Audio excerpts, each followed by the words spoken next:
Breaking news చూస్తున్నాం. తుఫాను మరియు విస్తారమైన వర్షాల నేపథ్యంలో తెలంగాణ ముఖ్యమంత్రి రేవంత్ రెడ్డి మంత్రులు, ఉన్నతాధికారులు, జిల్లా కలెక్టర్లతో వీడియో కాన్ఫరెన్స్ నిర్వహించారు. ప్రభుత్వం అన్ని విధాల సమన్వయంతో పనిచేయడం ద్వారా ప్రాణ నష్టం, భారీ ఆస్తి నష్టాన్ని నివారించగలిగిందని సీఎం పేర్కొన్నారు. తుఫాను ప్రభావిత ప్రాంతాల్లో వెంటనే పునరావాస చర్యలు చేపట్టాలని, ఎస్డీఆర్ఎఫ్, TR-27 నిధులను ఉపయోగించాలని కలెక్టర్లను ఆదేశించారు. ప్రజల భద్రతకు ప్రభుత్వం అత్యంత ప్రాధాన్యత ఇస్తుందని, ఎలాంటి క్లిష్ట పరిస్థితుల్లో అయినా ప్రజలకు అండగా ఉంటుందని హామీ ఇచ్చారు.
తుఫాను మరియు విస్తారమైన వర్షాల నేపథ్యంలో తెలంగాణ ముఖ్యమంత్రి రేవంత్ రెడ్డి మంత్రులు, ఉన్నతాధికారులు, జిల్లా కలెక్టర్లతో వీడియో కాన్ఫరెన్స్ నిర్వహించారు. దీనిపై మరింత సమాచారం మా ప్రతినిధి భరత్ అందిస్తారు. భరత్,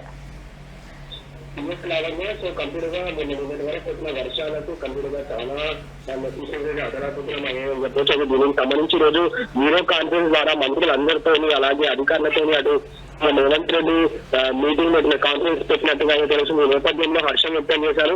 సో అందరూ ఎవరి పనిని, ఎవరి బాధ్యతను వాళ్ళు సక్రమంగా నిర్వహించారు. సో ఇందువల్ల ఎవరికి ఎటువంటి హాని జరగలేదు, ఎవరికి ఎటువంటి ప్రాణహాని, ప్రాణ నష్టం కూడా ఎటువంటి జరగలేదు అని చెప్పి కూడా అటు అధికారులను సీఎం రేవంత్ రెడ్డి అప్రిషియేట్ చేసినట్టుగా తెలుసు. దీనికి సంబంధించి రానున్న రోజుల్లో ఇలాంటి ఆటంకాలు ఉంటే కనుక ఖచ్చితంగా మనం ఇదే విధంగా యూనిటీగా వెళ్ళాలి ముందుకు అని చెప్పి కూడా తను అధికారులకు చెప్పినట్టుగా తెలుసు. అయితే మోంతా తుఫాను ద్వారా చాలా ప్రాంతాల్లో అయితే అటు కంప్లీట్ గా ఫార్మర్ కి సంబంధించినంత వరకు, అటు వ్యవసాయదారులకు సంబంధించినంత వరకు కూడా చాలా వరకు ఆస్తి నష్టం జరగకుండా కాపాడినామని చెప్పి కూడా వాళ్ళు చెప్పినట్టు ఇప్పటి వరకు ఎవరికైతే ఆస్తి నష్టం అయితే భారీ ఎత్తున జరిగిందో వాళ్లకు ఖచ్చితంగా ప్రభుత్వం అండగా ఉంటుంది. వాళ్ళకి సంబంధించినంత వరకు ఖచ్చితంగా దానికి నివారించే ప్రయత్నంగానే ఏదైనా నిధులు కేటాయించే అవకాశం ఉంటుంది. ఖచ్చితంగా నిధులు కూడా కేటాయిస్తాము, ఎవరిని ఎటువంటి ఇబ్బంది పడాల్సిన అవసరం లేదని చెప్పి కూడా అధికారులకు సీఎం రేవంత్ రెడ్డి సూచించినట్టుగా అయితే తెలుస్తుంది. ఖచ్చితంగా ఇప్పటి వరకు ఎటువంటి ప్రాణ నష్టం జరగలేదు కాబట్టి అటు కంప్లీట్ అధికారులతో పాటు మినిస్టర్లు అందరికీ కూడా ఈ వీడియో కాన్ఫరెన్స్ లో తను అభినందనలు తెలియజేస్తున్నారు. రానున్న రోజుల్లో ఇలాంటి ఎటువంటి ఆటంకాలు వచ్చినా మనం అందరం కూడా ఏకంగా ఉండి ప్రతి ఒక్కరికి అండగా నిలవాలని చెప్పి కూడా సూచిస్తున్నట్టుగా తెలుస్తుంది. అది దీనికి సంబంధించి అటు వర్షానికి సంబంధించిన ఏదైతే మోంతా తుఫాన్ ఉందో ఆల్రెడీ అటు తెలంగాణ భారత్లో వచ్చే అవకాశం ఉంది కాబట్టి ఈ రోజు 2 రోజుల్లో ఏం లేదు కాబట్టి మళ్ళీ ఒకవేళ ఇలాంటి తుఫాన్ కనుక వస్తే కనుక అందరూ అండగా ఉండాలని చెప్పి అటు సూచించినట్టుగా తెలుస్తుంది. రైట్ భరత్, అంటే ప్రజల భద్రతకు ప్రభుత్వం ఎలాంటి చర్యలు తీసుకుంటుంది అసలు?